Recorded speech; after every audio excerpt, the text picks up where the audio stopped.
Na Kongresnem trgu v Ljubljani so danes potekale množične demonstracije proti načinu reševanja krize. Po nekaterih ocenah naj bi se v Ljubljani zbralo okoli 30.000 ljudi iz vse Slovenije.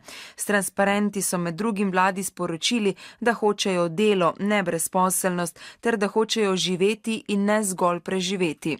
Predsednik Zveze svobodnih sindikatov Slovenije Dušan Semolič pa je ob začetku dejal, da krize niso povzročile štipendije in plače, temveč pohlepni kapital. Protesti so sicer potekali v okviru vseevropskih demonstracij, ki so se ta teden zvrstile po številnih evropskih mestih, na vseh pa so demonstranti izražali nasprotovanje vladnim varčevalnim ukrepom. Gorenje je največji slovenski izvoznik in zaposluje okoli 11.000 ljudi, od tega 6.500 v Velenju. Podjetje že dlje časa napoveduje selitev dela proizvodnje v Srbijo, kar se zdaj uresničuje. Obenem pa uprava zatrjuje, da bodo delovna mesta v Sloveniji ohranili in to s selitvijo proizvodnje iz Švedske, tam pa ostaja brez dela 500 ljudi. Bili smo v proizvodnji kuhalnih aparatov. Kljub napovedani selitvi delovnih mest v Srbijo sta tako prvi mož Gorenja kot srbski premijer poudarila, da to ne pomeni odpuščanja v Sloveniji. Želimo, da to budu dodatni profiti, dodatni poslovi, dodatno, da tako kažem, angažovanje nove radne snage. Vsako delovno mesto v Srbiji na nek način spodbuja in gradi tudi trdnost delovnega mesta v Sloveniji. V 3 tovarnah v Srbiji Gorenje zaposluje 1300 ljudi in jih bodo še 500. Zaradi novih delovnih mest so od vlade prijeli po 10.000 evrov za vsakega zaposlenega.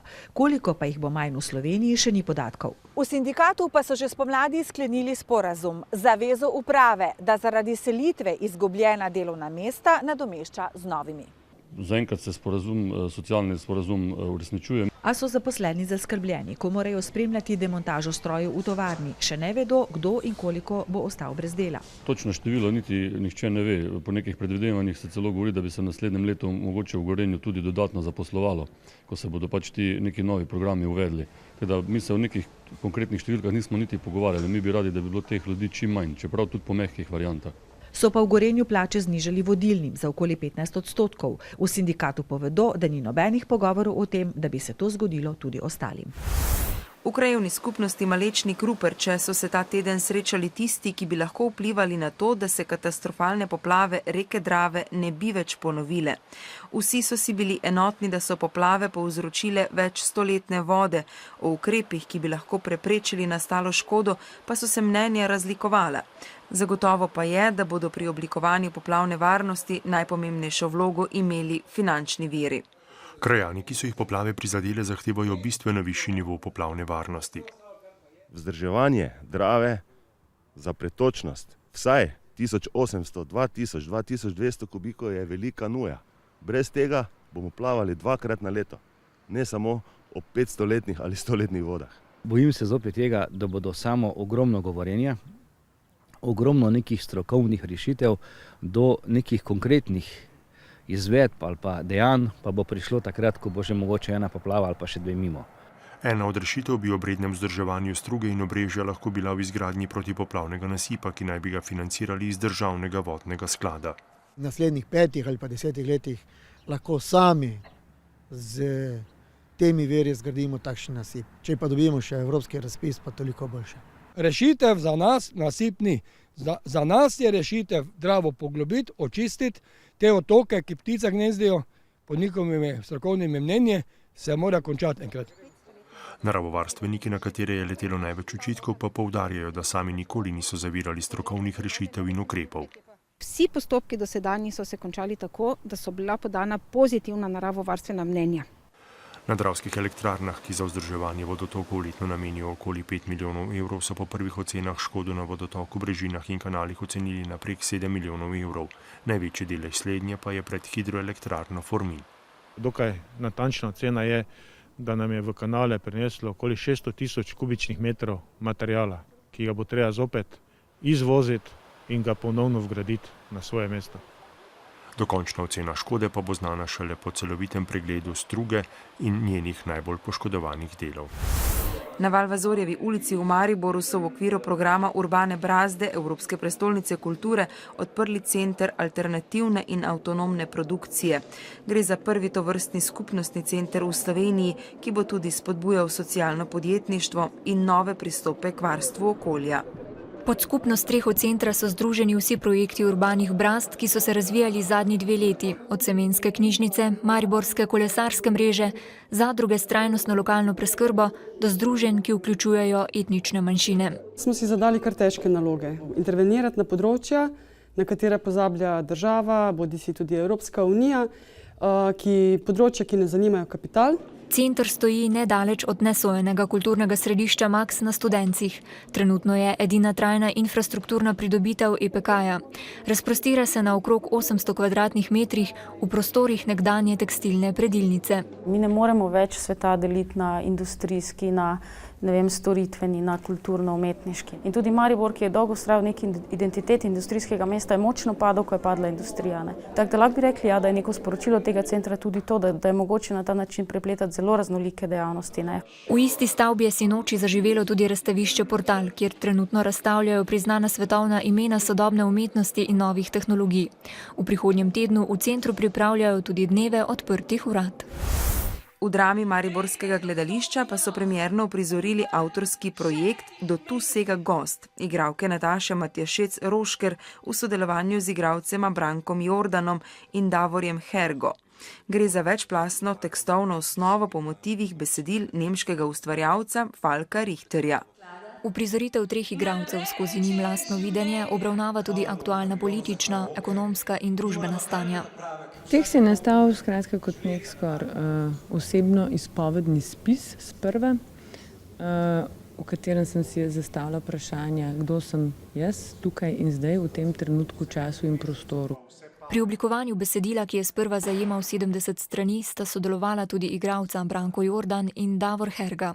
Smo pa tudi naleteli na besedila Falka Richterja, ker smo prepoznali, da je njegov jezik gledališki zelo blizu našemu jeziku in smo posamezne koščke uporabili tudi od tam. Igralci zgodbe današnjega časa pripovedujejo skozi vizualno, performativno, glasbeno, likovno, literarno in jezikovno govorno formo. V kateremkoli institucionalnem gledališču redko pravzaprav se ustvarjajo pogoji, kjer tudi mi igralci na nek način pokažemo veliko več kot sicer. Mislim v smislu, ko bi rekel, žanrskih prijemov, oblika, je to skozi telo, je skozi prostor, je skozi rekvizit. Prednost tega je, ker v bistvu z nekim takim bolj intimnim ali pa osebnim delom s kolegi imaš seveda več možnosti za samo izpraševanje. Po besedah igralcev je predstava tudi intimna percepcija gledališkega in življenjskega prostora. Znova bo na ogled v ponedeljek 19. novembra. V prvih 2 tekmah 19. kroga prve nogometne lige so dosegli kar 10 zadetkov. Državni prvaki, ki so igrali v Novi Gorici, so se razigrali v drugem polčasu, ko so bili natančni kar 5-krat.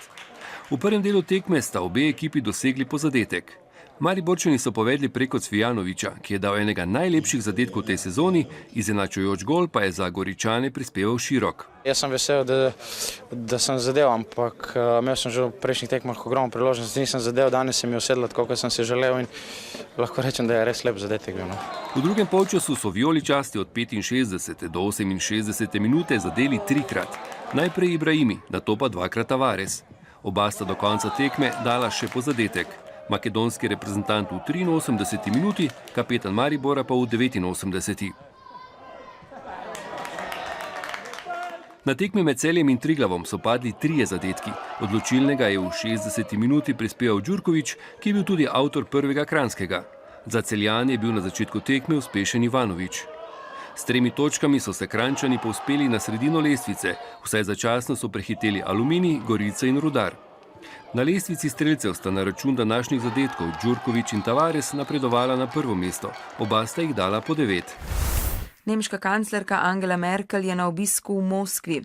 V spremstvu 8 ministrov in skupine gospodarstvenikov se je včeraj sešla z ruskim predsednikom Vladimirjem Putinom.